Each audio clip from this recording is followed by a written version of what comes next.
1150. The Adventures of Sherlock Holmes by Sir Arthur Conan Doyle. Adventure 4. The Boscombe Valley Mystery. We were seated at breakfast one morning, my wife and I, when the maid brought in a telegram. It was from Sherlock Holmes and ran in this way. Have you a couple of days to spare? Have just been wired for from the west of England in connection with the Boscombe Valley tragedy. Shall be glad if you will come with me. Air and scenery perfect. Leave Paddington by the 11:15. What do you say, dear? Said my wife, looking across at me. Will you go? I really don't know what to say. I have a fairly long list at present. Oh, Anstruther would do your work for you. You have been looking a little pale lately. I think that the change would do you good, and you are always so interested in Mr. Sherlock Holmes' cases. I should be ungrateful if I were not, seeing what I gain through one of them, I answered. But if I am to go, I must pack at once, for I have only half an hour. My experience of camp life in Afghanistan had at least had the effect of making me a prompt and ready traveler. My wants were few and simple, so that in less than the time stated I was in a cab with my valise rattling away to Paddington Station. Sherlock Holmes was pacing up and down the platform, his tall, gaunt figure made even gaunter and taller by his long grey travelling cloak and close-fitting cloth cap. It is really very good of you to come, Watson, said he. It makes a considerable difference to me, having someone with me on whom I can thoroughly rely. Local aid is always either worthless or else biased. If you will keep the two corner seats, I shall get the tickets. We had the carriage to ourselves, save for an immense litter of papers which Holmes had brought with him. Among these he rummaged and read, with intervals of note-taking and of meditation, until we were past Reading. Then he suddenly rolled them all into a gigantic ball and tossed them up onto the rack. Have you heard anything of the case? He asked. Not a word. I have not seen a paper for some days. The London press has not had very full accounts. I have just been looking through all the recent papers in order to master the particulars. It seems, from what I gather, to be one of those simple cases which are so extremely difficult. That sounds a little paradoxical, but it is profoundly true. Singularity is almost invariably a clue. The more featureless and commonplace a crime is, the more difficult it is to bring it home. In this case, however, they have established a very serious case against the son of the murdered man. It is a murder, then? Well, it is conjectured to be so. I shall take nothing for granted until I have the opportunity of looking personally into it. I will explain the state of things to you as far as I have been able to understand it in a very few words. Boscombe Valley is in a country district not very far from Ross in Herefordshire. The largest landed proprietor in that part is a Mr. John Turner, who made his money in Australia and returned some years ago to the old country. One of the farms which he held, that of Hatherley, was let to Mr. Charles McCarthy, who was also an ex-Australian. The men had known each other in the colonies, so that it was not unnatural that when they came to settle down, they should do so as near each other as possible. Turner was apparently the richer man, so McCarthy became his tenant, but still remained, it seems, upon terms of perfect equality, as they were frequently together. McCarthy had one son, a lad of 18, and Turner had an only daughter of the same age, but neither of them had wives living. They appeared to have avoided the society of the neighboring English families, and to have led retired lives, though both the McCarthys were fond of sport and were frequently seen at the race meetings of the neighborhood. McCarthy kept two servants, a man and a girl. Turner had a considerable household, some half-dozen at the least. That is as much as I have been able to gather about the families. Now for the facts. On June 3rd, that is, on Monday last, Mr. McCarthy left his house at Hatherley about 3 in the afternoon and walked down to the Boscombe Pool, which is a small lake formed by the spreading out of the stream which runs down the Boscombe Valley. He had been out with his serving man in the morning at Ross, and he had told the man that he must hurry, as he had an appointment of importance to keep at 3. From that appointment, he never came back alive. From Hatherley farmhouse to the Boscombe Pool is a quarter of a mile, and 2 people saw him as he passed over this ground. One was an old woman whose name is not mentioned, and the other was William Crowder, a gamekeeper in the employ of Mr. Turner. Both these witnesses deposed that Mr. McCarthy was walking alone. The gamekeeper adds that within a few minutes of his seeing Mr. McCarthy pass, he had seen his son, Mr. James McCarthy, going the same way with a gun under his arm. To the best of his belief, the father was actually in sight at the time, and the son was following him.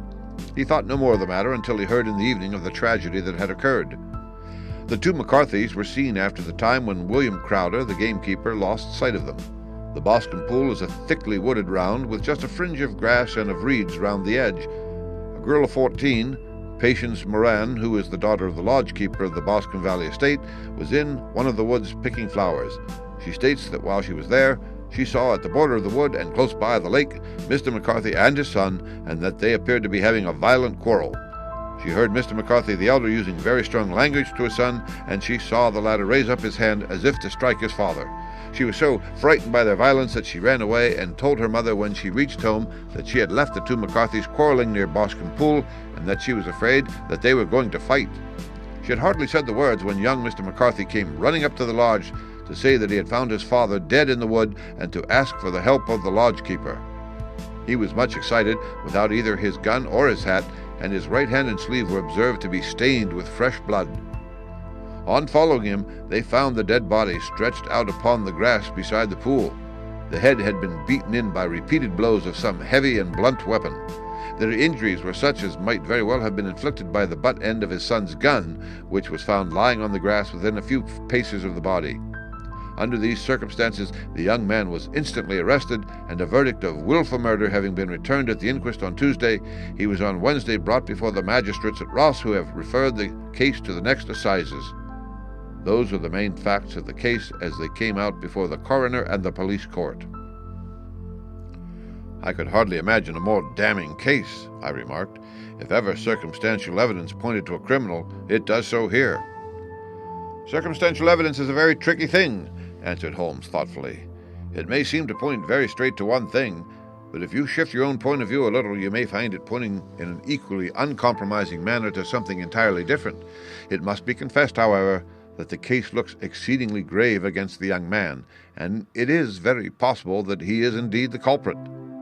There are several people in the neighborhood, however, and among them Miss Turner, the daughter of the neighboring landowner, who believe in his innocence and who have retained Lestrade, whom you may recollect in connection with the study in scarlet, to work out the case in his interest. Lestrade, being rather puzzled, has referred the case to me, and hence it is that two middle-aged gentlemen are flying westward at 50 miles an hour instead of quietly digesting their breakfasts at home. I am afraid, said I, that the facts are so obvious that you will find little credit to be gained out of this case. There's nothing more deceptive than an obvious fact, he answered, laughing. Besides, we may chance to hit upon some other obvious facts which may have been by no means obvious to Mr. Lestrade. You know me too well to think that I am boasting when I say that I shall either confirm or destroy his theory by means which he is quite incapable of employing or even of understanding. To take the first example to hand, I very clearly perceive that in your bedroom the window is upon the right-hand side, and yet I question whether Mr. Lestrade would have noted even so self-evident a thing as that. How on earth? My dear fellow, I know you well. I know the military neatness which characterizes you. You shave every morning, and in this season you shave by the sunlight. But since your shaving is less and less complete as we get farther back on the left side, until it becomes positively slovenly as we get round the angle of the jaw, it is surely very clear that that side is less illuminated than the other. I cannot imagine a man of your habits looking at himself in an equal light and being satisfied with such a result. I only quote this as a trivial example of observation and inference. Therein lies my métier, and it is just possible that it may be of some service in the investigation which lies before us. There are one or two minor points which were brought out in the inquest and which are worth considering. What are they? It appears that his arrest did not take place at once, but after the return to Hatherley Farm. On the Inspector of Constabulary informing him that he was a prisoner, he remarked that he was not surprised to hear it, and that it was no more than his deserts. This observation of his had the natural effect of removing any traces of doubt which might have remained in the minds of the coroner's jury. It was a confession, I ejaculated. No, for it was followed by a protestation of innocence. Coming on top of such a damning series of events, it was at least a most suspicious remark. On the contrary, said Holmes, it is the brightest rift which I can at present see in the clouds. However innocent he might be, he could not be such an absolute imbecile as to not see that the circumstances were very black against him. Had he appeared surprised at his own arrest or feigned indignation at it, I should have looked upon it as highly suspicious, because such surprise or anger would not be natural under the circumstances, and yet might appear to be the best policy to a scheming man. His frank acceptance of the situation marks him as either an innocent man or else as a man of considerable self-restraint and firmness. As to his remark about his deserts, It was also not unnatural if you consider that he stood beside the dead body of his father, and that there is no doubt that he had that very day so far forgotten his filial duty as to bandy words with him, and even, according to the little girl whose evidence is so important, to raise his hand as if to strike him. This self-reproach and contrition which are displayed in this remark appeared to me to be the signs of a healthy mind rather than of a guilty one. I shook my head. Many men have been hanged on far less slighter evidence, I remarked. So they have, and many men have been wrongfully hanged. What is the young man's own account of the matter? It is, I am afraid, not very encouraging to his supporters, though there are 1 or 2 points in it which are suggestive. You will find it here, and may read it for yourself. He picked out from his bundle a copy of the local Herefordshire paper, and having turned down the sheet, he pointed out the paragraph in which the unfortunate young man had given his own statement of what had occurred. I settled myself down in the corner of the carriage and read it very carefully. It ran in this way. Mr. James McCarthy, the only son of the deceased, was then called and gave evidence as follows. I had been away from home for 3 days at Bristol, and had only just returned upon the morning of last Monday, the 3rd. My father was absent from home at the time of my arrival, and I was informed by the maid that he had driven over to Ross with John Cobb, the groom. Shortly after my return, I heard the wheels of his trap in the yard, and, looking out of my window, I saw him get out and walk rapidly out of the yard, though I was not aware in which direction he was going. I then took my gun and strolled out in the direction of the Boscombe Pool with the intention of visiting the rabbit warren, which is upon the other side. On my way, I saw William Crowder, the gamekeeper, as he had stated in his evidence, but he is mistaken in thinking that I was following my father. I had no idea that he was in front of me. When about 100 yards from the pool, I heard a cry of "Coo-ee!" which was a usual signal between my father and myself. I then hurried forward and found him standing by the pool. He appeared to be much surprised at seeing me, and asked me rather roughly what I was doing there. A conversation ensued, which led to high words and almost to blows, for my father was a man of a very violent temper. Seeing that his passion was becoming ungovernable, I left him and returned towards Heatherley Farm. I had not gone more than 150 yards, however, when I heard a hideous outcry behind me, which caused me to run back again. I found my father expiring upon the ground with his head terribly injured. I dropped my gun and held him in my arms, but he almost instantly expired.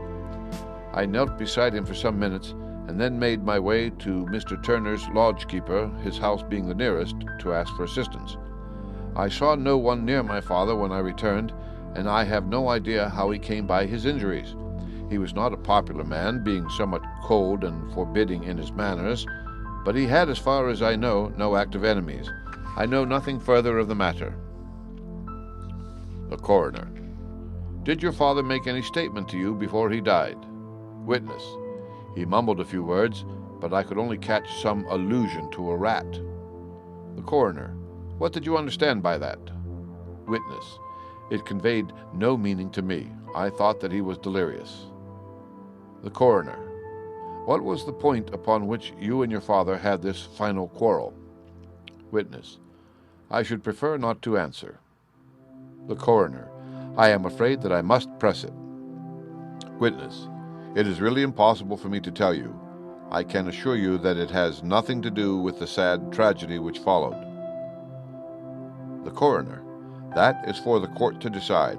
I need not point out to you that your refusal to answer will prejudice your case considerably in any future proceedings which may arise. Witness. I must still refuse.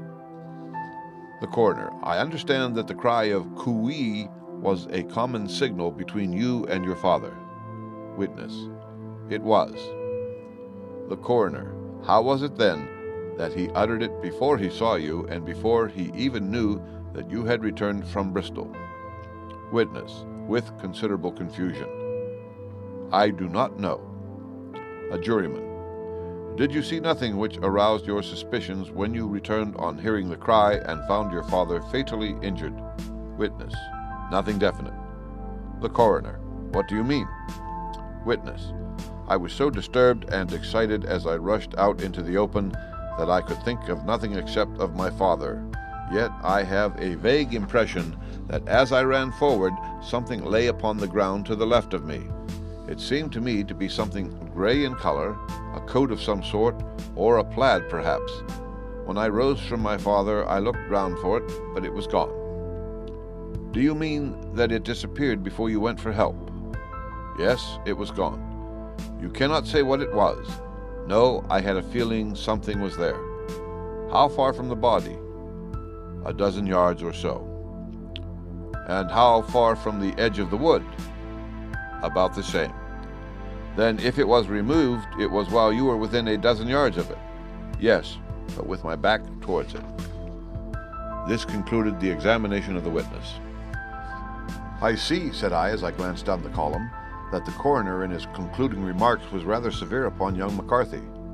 He calls attention, and with reason, to the discrepancy about his father having signaled to him before seeing him, also to his refusal to give details of his conversation with his father and his singular account of his father's dying words. They are all, as he remarks, very much against the sun. Holmes laughed softly to himself and stretched himself out upon the cushioned seat.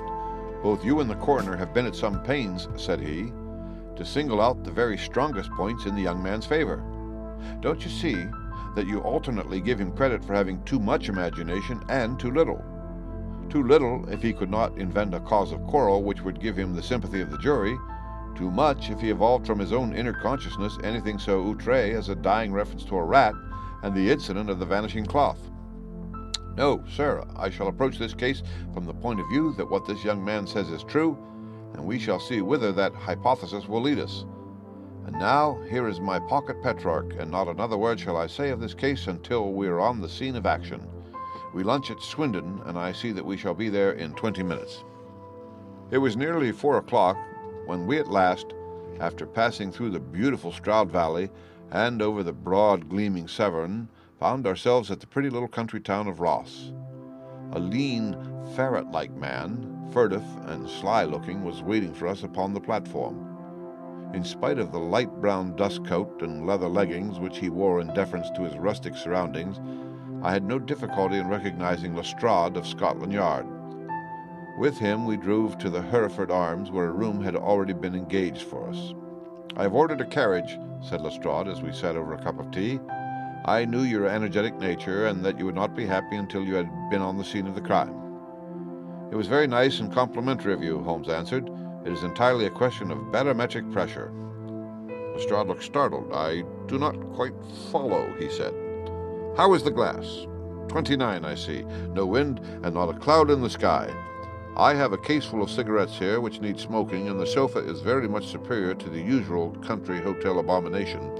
I do not think that it is probable that I shall use the carriage tonight." Lestrade laughed indulgently. "You have no doubt already formed your conclusions from the newspapers," he said. "The case is as plain as a pikestaff, and the more one goes into it, the plainer it becomes. Still, of course, one can't refuse a lady, and such a very positive one, too. She has heard of you, and would have your opinion, though I repeatedly told her that there was nothing which you could do which I had not already done. Why, bless my soul, here is her carriage at the door." He had hardly spoken before there rushed into the room one of the most lovely young women that I have ever seen in my life. Her violet eyes shining, her lips parted, a pink flush upon her cheeks, all thought of her natural reserve lost in her overpowering excitement and concern. "Oh, Mr. Sherlock Holmes!" she cried, glancing from one to the other of us, and finally, with a woman's quick intuition, fastening upon my companion. "I am so glad that you have come. I have driven down to tell you so. I know that James didn't do it. I know it, and I want you to start upon your work knowing it too. Never let yourself doubt upon that point. We have known each other since we were little children, and I know his faults as no one else does. But he is too tender-hearted to hurt a fly. Such a charge is absurd to anyone who really knows him." "I hope we may clear him, Miss Turner," said Sherlock Holmes. "You may rely upon my doing all that I can. But you have read the evidence. You have formed some conclusion. Do you not see some loophole, some flaw? Do you not yourself think that he is innocent?" "I think that it is very probable." "There now," she cried, throwing back her head and looking defiantly at Lestrade. "You hear, he gives me hopes." Lestrade shrugged his shoulders. "I am afraid that my colleague has been a little quick in forming his conclusions," he said. "But he is right. Oh, I know that he is right. James never did it. And about his quarrel with his father, I am sure that the reason why he would not speak about it to the coroner was because I was concerned in it." "In what way?" asked Holmes. "It is no time for me to hide anything. James and his father had many disagreements about me. Mr. McCarthy was very anxious that there should be a marriage between us. James and I have always loved each other as brother and sister, but of course he is young and has seen very little of life yet, and, well, he naturally did not wish to do anything like that yet, so there were quarrels, and this, I am sure, was one of them." "And your father?" asked Holmes. "Was he in favor of such a union?" "No. He was averse to it also. No one but Mr. McCarthy was in favor of it." A quick blush passed over her fresh young face as Holmes shot one of his keen, questioning glances at her. "Thank you for this information," said he. "May I see your father if I call tomorrow?" "I am afraid the doctor won't allow it." "The doctor?" "Yes. Have you not heard? Poor father has never been strong for years back, but this has broken him down completely. He has taken to his bed, and Dr. Willows says that he is a wreck and that his nervous system is shattered. Mr. McCarthy was the only man alive who had known Dad in the old days in Victoria." "Ha! In Victoria? That is important." "Yes, at the mines. Quite so. At the gold mines, where, as I understand, Mr. Turner made his money." "Yes, certainly. Thank you, Miss Turner. You have been of material assistance to me." "You will tell me if you have any news tomorrow? No doubt you will go to the prison to see James. Oh, if you do, Mr. Holmes, do tell him that I know him to be innocent." "I will, Miss Turner." "I must go home now, for Dad is very ill, and he misses me so if I leave him. Goodbye, and God help you in your undertaking." She hurried from the room as impulsively as she had entered, and we heard the wheels of her carriage rattle off down the street. "I am ashamed of you, Holmes," said Lestrade with dignity after a few minutes' silence. "Why should you raise up hopes which you are bound to disappoint? I am not over-tender of heart, but I call it cruel." "I think that I see my way to clearing James McCarthy," said Holmes. "Have you an order to see him in prison?" "Yes, but only for you and me." "Then I shall reconsider my resolution about going out. We have still time to take a train to Hereford and see him tonight?" "Ample." "Then let us do so. Watson, I fear that you will find it very slow, but I shall only be away a couple of hours."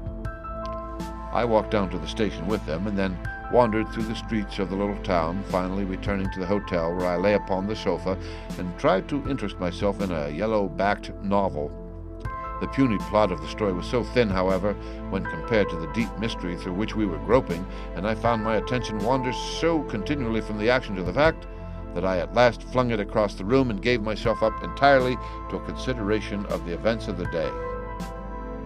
Supposing that this unhappy young man's story were absolutely true, then what hellish thing, what absolutely unforeseen and extraordinary calamity could have occurred between the time when he parted from his father and the moment when, drawn back by his screams, he rushed into the glade?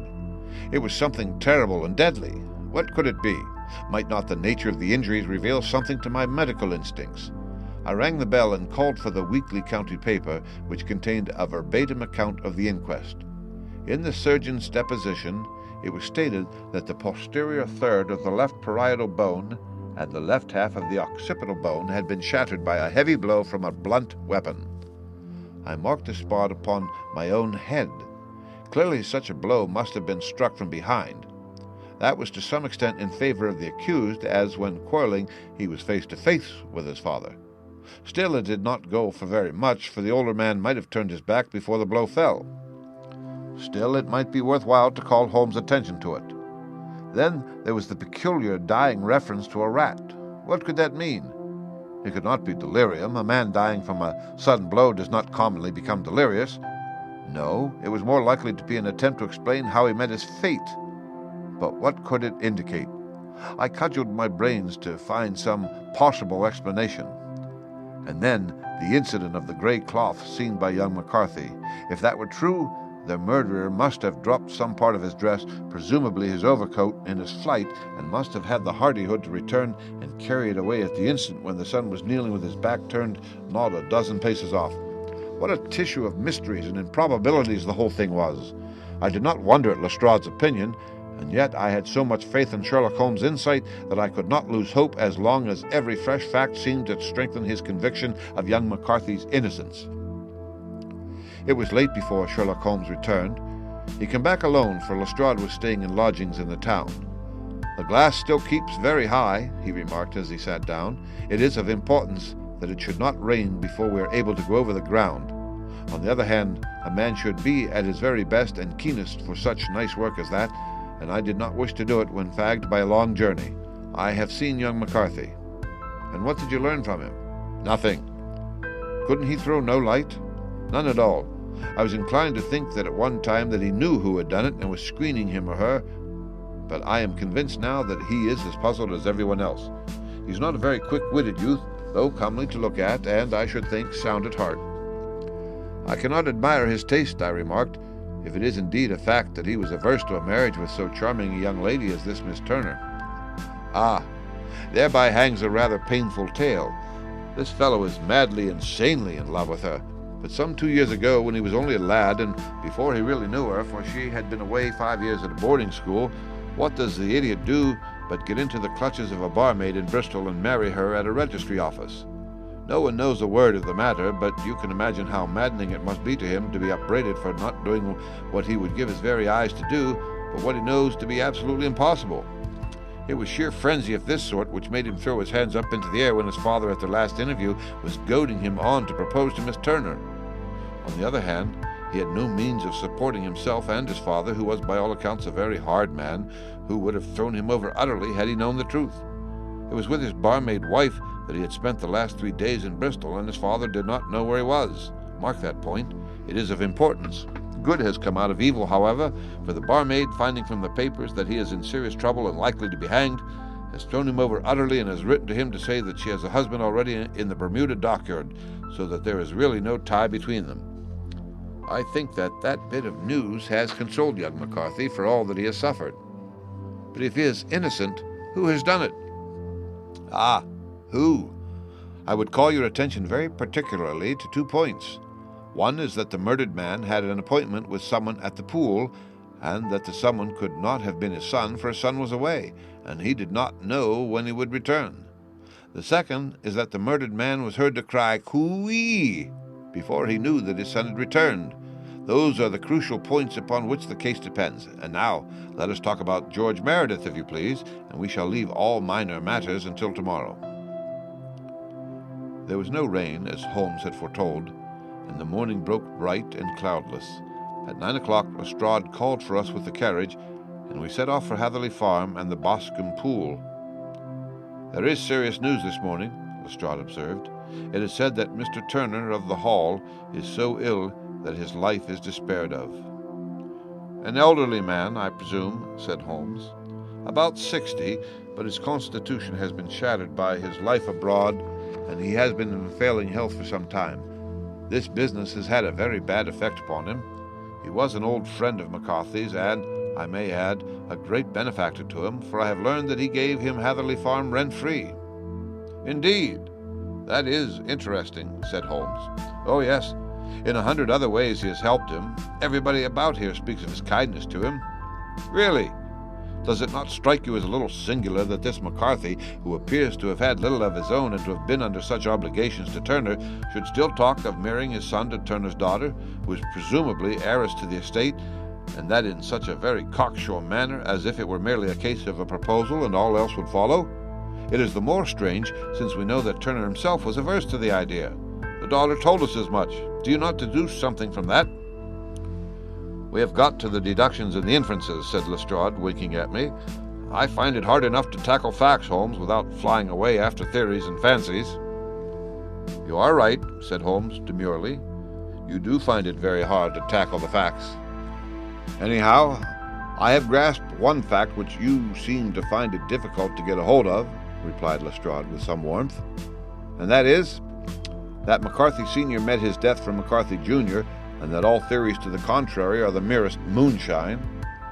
"Well, moonshine is a brighter thing than fog," said Holmes, laughing, "but I am very much mistaken if this is not Hatherley Farm upon the left." "Yes, that is it. It was a widespread, comfortable-looking building, two-storied, slate-roofed, with great yellow blotches of lichen upon the grey walls. The drawn blinds and the smokeless chimneys, however, gave it a stricken look, as though the weight of this horror still lay heavy upon it. We called at the door when the maid, at Holmes' request, showed us the boots which her master wore at the time of his death, and also a pair of the son's, though not the pair which he had then had. Having measured these very carefully from 7 or 8 different points, Holmes desired to be led to the courtyard, from which we all followed the winding track which led to Boscombe Pool. Sherlock Holmes was transformed when he was hot upon such a scent as this. Men who had only known the quieter thinking and logician of Baker Street would have failed to recognize him. His face flushed and darkened, his brows were drawn into 2 hard black lines, while his eyes shone out from beneath them with a steely glitter. His face was bent downward, his shoulders bowed, his lips compressed, and the veins stood out like whipcord in his long, sinewy neck. His nostrils seemed to dilate with a purely animal lust for the chase, and his mind was so absolutely concentrated upon the matter before him that a question or remark fell unheeded upon his ears, or, at the most, only provoked a quick, impatient snarl in reply. Swiftly and silently he made his way along the track, which ran through the meadows and so by way of the woods to the Boscombe Pool. It was damp, marshy ground, as is all that district, and there were marks of many feet, both upon the path and amid the short grass which bounded it on either side. Sometimes Holmes would hurry on, sometimes stop dead, and once he made quite a little detour into the meadow. Lestrade and I walked behind him, the detective indifferent and contemptuous, while I watched my friend with the interest which sprang from the conviction that every one of his actions was directed towards a definite end. The Boscombe Pool, which is a little reed-girt sheet of water some 50 yards across, is situated at the boundary between the Hatherley farm and the private park of the wealthy Mr. Turner. Above the woods which lined it upon the farther side, we could see the red jutting pinnacles which marked the site of the rich landowner's dwelling.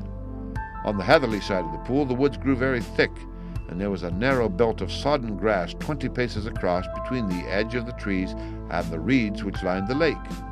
Lestrade showed us the exact spot at which the body had been found, and indeed so moist was the ground that I could plainly see the traces which had been left by the fall of the stricken man. To Holmes, as I could see by his eager face and peering eyes, very many other things were to be read upon the trampled grass. He ran round like a dog who was picking up a scent, and then turned upon my companion. "What did you go into the pool for?" he asked. "I fished about with a rake. I thought there might be some weapon or other trace. But how on earth—" "Oh, tut-tut, I have no time. That left foot of yours with its inward twist is all over the place. A mole could trace it, and there it vanishes among the reeds. Oh, how simple it would all have been had I been here before they came like a herd of buffalo and wallowed all over it. Here is where the party with the lodge-keeper came, and they have covered all tracks for 6 or 8 feet round the body. But here are 3 separate tracks of the same feet."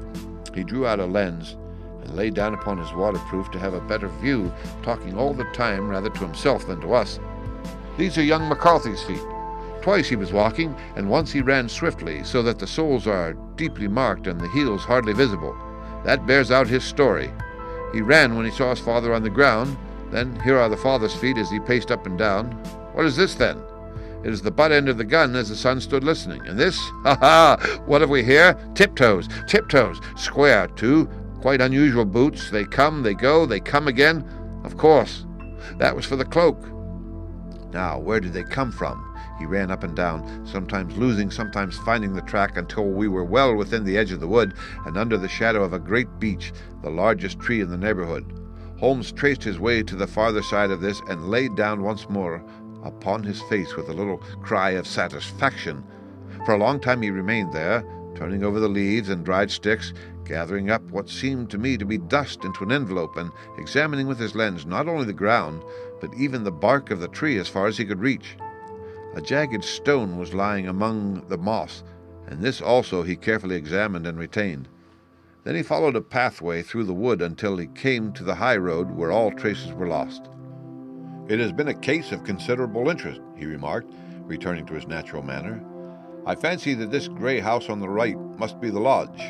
I think that I will go in and have a word with Moran and perhaps write a little note. Having done that, we may drive back to our luncheon. You may walk to the cab. and I shall be with you presently." It was about 10 minutes before we regained our cab and drove back into Ross, Holmes still carrying with him the stone which he had picked up in the wood.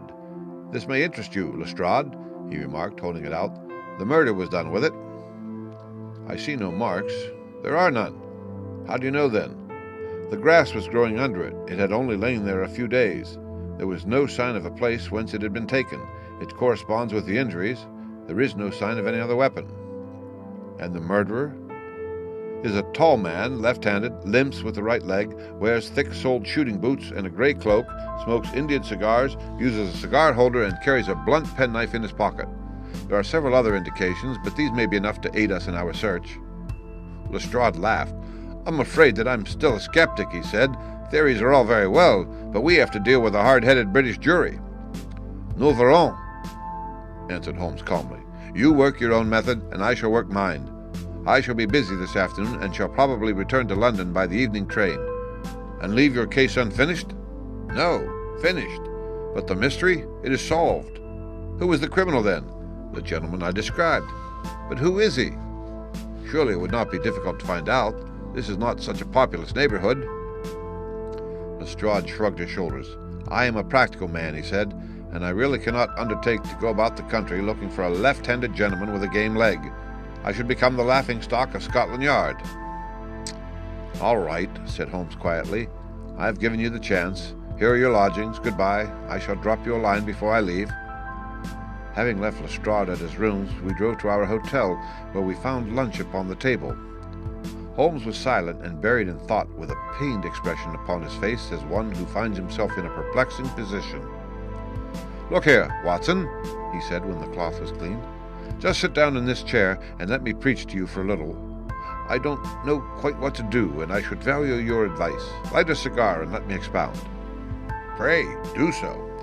"Well now, in considering this case, there are 2 points about young McCarthy's narrative which struck us both instantly, although they impressed me in his favor and you against him.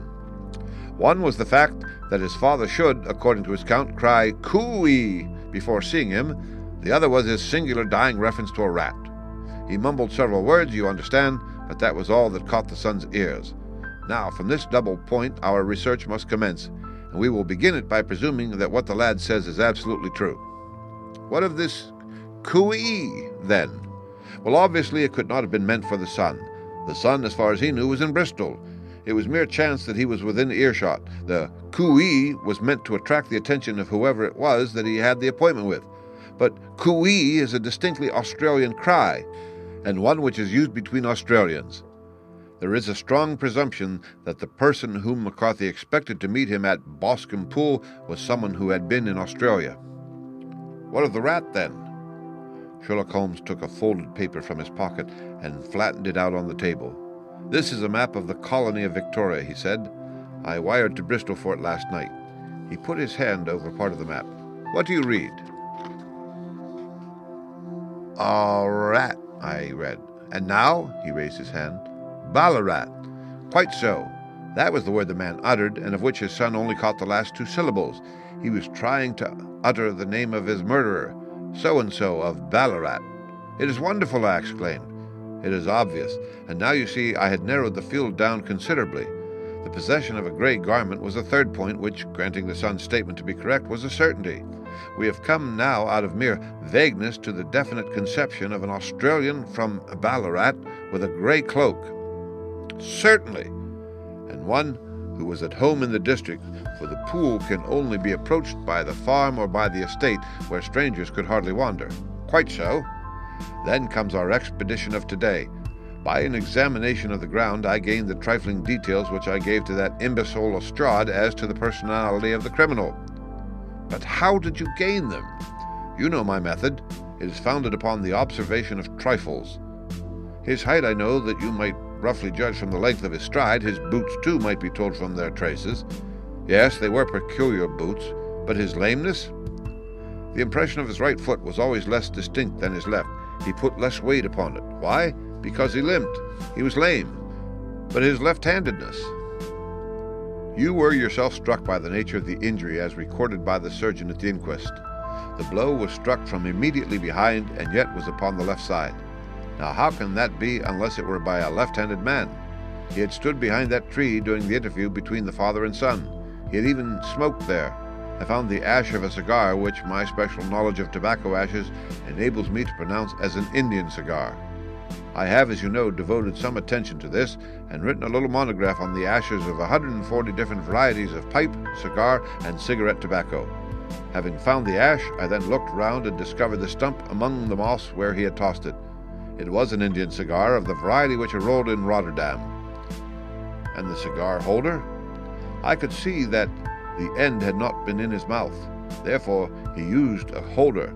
The tip had been cut off, not bitten off, but the cut was not a clean one, so I deduced a blunt penknife. "Holmes," I said, "you have drawn a net round this man from which he cannot escape, and you have saved an innocent human life as truly as if you had cut the cord which was hanging him. I see the direction in which all this points. The culprit is—" "Mr. John Turner," cried the hotel waiter, opening the door of our sitting room and ushering in a visitor. The man who entered was a strange and impressive figure. His slow, limping step and bowed shoulders gave the appearance of decrepitude, and yet his hard, deep-lined, craggy features and his enormous limbs showed that he was possessed of unusual strength of body and of character. His tangled beard, grizzled hair, and outstanding, drooping eyebrows combined to give an air of dignity and power to his appearance. But his face was of an ashen white, while his lips and the corners of his nostrils were tinged with a shade of blue. It was clear to me at a glance that he was in the grip of some deadly and chronic disease. "Pray, sit down on the sofa," said Holmes gently. "You had my note?" "Yes. The lodge-keeper brought it up. You said that you wished to see me here to avoid scandal. I thought people would talk if I went to the hall. And why did you wish to see me?" He looked across at my companion with despair in his weary eyes, as though his question was already answered. "Yes," said Holmes, answering the look rather than the words, "it is so. I know all about McCarthy." The old man sank his face in his hands. "God help me," he cried. "But I would not have let the young man come to harm. I give you my word that I would have spoken out if it went against him at the assizes." "I'm glad to hear you say so," said Holmes gravely. "I would have spoken now had it not been for my dear girl. It would break her heart. It will break her heart when she hears that I am arrested." "It may not come to that," said Holmes. "What?" "I am no official agent. I understand that it was your daughter who required my presence here, and I am acting in her interests. Young McCarthy must be got off, however." "I am a dying man," said old Turner. "I've had diabetes for years. My doctor says it is a question whether I shall live a month. Yet I would rather die under my own roof than in a jail." Holmes rose and sat down at the table with his pen in his hand and a bundle of paper before him. "Just tell us the truth," he said. "I shall jot down the facts. You will sign it, and Watson here can witness it. Then I could produce your confession at the last extremity to save young McCarthy. I promise you that I shall not use it unless it is absolutely needed." "It's as well," said the old man. "It's a question whether I shall live to the assizes, so it matters little to me. But I should wish to spare Alice the shock. And now I will make the thing clear to you. It has been a long time in the acting, but will not take me long to tell. You didn't know this dead man, McCarthy. He was a devil incarnate. I tell you that. God keep you out of the clutches of such a man as he. His grip has been upon me these 20 years, and he has blasted my life. I'll tell you first how I came to be in his power. It was in the early 60s at the diggings. I was a young chap then, hot-blooded and reckless, ready to turn my hand at anything. I got among bad companions, took to drink, had no luck with my claim, took to the bush, and in a word, became what you would call over here a highway robber. There were 6 of us, and we had a wild, free life of it, sticking up a station from time to time or stopping the wagons on the road to the diggings. Blackjack of Ballarat was the name I went under, and our party is still remembered in the colony as the Ballarat Gang. One day a gold convoy came down here from Ballarat to Melbourne, and we lay in wait for it and attacked it. There were 6 troopers and 6 of us, so it was a close thing, but we emptied 4 of their saddles at the first volley. 3 of our boys were killed, however, before we got the swag. I put my pistol to the head of the wagon driver, who was this very man McCarthy. I wish to the Lord that I had shot him then, but I spared him, though I saw his wicked little eyes fixed on my face as though to remember every feature. We got away with the gold, became wealthy men, and made our way over to England without being suspected. There I parted from my old pals and determined to settle down to a quiet and respectable life. I bought this estate, which chanced to be in the market, and I set myself to do a little good with my money. To make up for the way in which I had earned it, I married, and though my wife died young, she left me my dear little Alice. Even when she was just a baby, her wee hand seemed to lead me down the right path as nothing else had ever done. In a word, I turned over a new leaf and did my best to make up for the past. All was going well when McCarthy laid his grip upon me. I had gone up to town about an investment, and I met him in Regent Street with hardly a coat to his back or a boot to his foot. "Here we are, Jack," says he, touching me on the arm. "We'll be as good as a family to you. There's 2 of us, me and my son, and you can have the keeping of us. If you don't, it's a fine law-abiding country as England, and there's always a policeman within hail." Well, down they came to the West Country. There was no shaking them off, and there they have lived rent-free on my best land ever since. There was no rest for me, no peace, no forgetfulness. Turn where I would, there was his cunning, grinning face at my elbow. It grew worse as Alice grew up, for he soon saw I was more afraid of her knowing my past than of the police. Whatever he wanted he must have, and whatever it was I gave him without question, land, money, houses, till at last he asked a thing which I could not give. He asked for Alice. His son, you see, had grown up, and so had my girl, and as I was known to be in weak health, it seemed a fine stroke to him that his lad should step into the whole property. But there I was firm. I would not have his cursed stock mixed with mine. Not that I had any dislike to the lad, but his blood was in him, and that was enough. I stood firm. McCarthy threatened. I braved him to do his worst. We were to meet at the pool midway between our houses to talk it over. When I went down there, I found him talking with his son, so I smoked a cigar and waited behind a tree until he should be alone. But as I listened to his talk, all that was black and bitter in me seemed to come uppermost.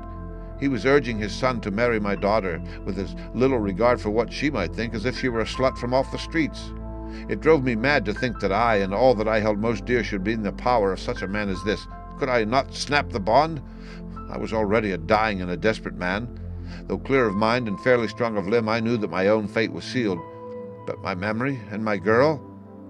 Both could be saved if I could but silence that foul tongue. I did it, Mr. Holmes. I would do it again. Deeply as I have sinned, I have led a life of martyrdom to atone for it. But that my girl should be entangled in the same meshes which held me was more than I could suffer. I struck him down with no more compunction than if he had been some foul and venomous beast. His cry brought back his son, but I had gained the cover of the wood, though I was forced to go back to fetch the cloak which I had dropped in my flight. That is the true story, gentlemen, of all that has occurred. Well, it is not for me to judge you, said Holmes, as the old man signed the statement which had been drawn out. I pray that we may never be exposed to such a temptation. I pray not, sir. And what do you intend to do? In view of your health, nothing. You are yourself aware that you will soon have to answer for your deed at a higher court than the assizes. I will keep your confession, and if McCarthy is condemned, I shall be forced to use it. If not, it shall never be seen by mortal eye, and your secret, whether you be alive or dead, shall be safe with us. Farewell, then, said the old man solemnly. Your own deathbeds, when they come, will be the easier for the thought of the peace which you have given to mine. Tottering and shaking in all his giant frame, he stumbled slowly from the room. God help us, said Holmes after a long silence. Why does fate play such tricks with poor, helpless worms? I never hear of such a case as this that I do not think of Baxter's words and say, there, but for the grace of God, goes Sherlock Holmes. James McCarthy was acquitted at the assizes on the strength of a number of objections which had been drawn out by Holmes and submitted to the defending counsel. Old